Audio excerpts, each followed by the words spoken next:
應酬嘅時候，經常會有地位比你高嘅人搞難嘅。當個笑話難到你笑唔出嘅時候，甚至會為你帶嚟難堪嘅局面。你做咩啊？你今日冇嘢。哇！大佬笑到飆眼水，邊有講嘢你啊？今日就教下大家點樣面對呢啲困境。首先，當笑點未到嘅時候，你必須保持微笑，注意與搞 gag 者之間嘅眼神交流，等佢知道你細心傾聽緊。笑點到達嘅時候，立即露出牙齒，將微笑變成歡笑。如果搞 gag 者以為笑話係非常好笑嘅話，你甚至可以加上膊頭震動嘅動作。唔識分嘅話，就睇下身邊嘅人笑得有幾厲害啦。視乎程度，亦可以加上拍手或者拍台等動作。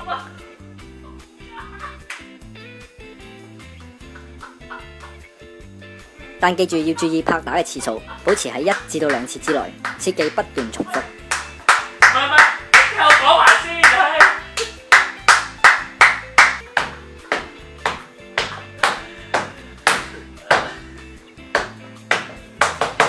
如果自問演技欠佳嘅話，其實亦可以用手遮面，咁樣你就唔使交氣啦。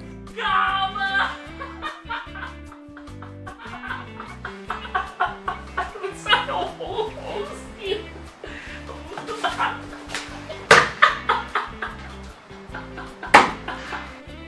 為咗避免笑得太耐，間唔中亦都應該偷望一下眾人係咪仲仍然笑緊。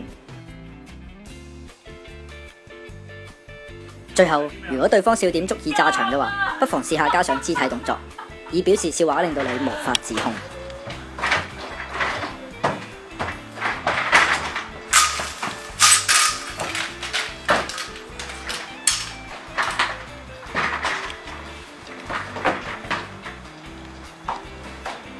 希望大家都可以喺各種場合得心應手。多謝。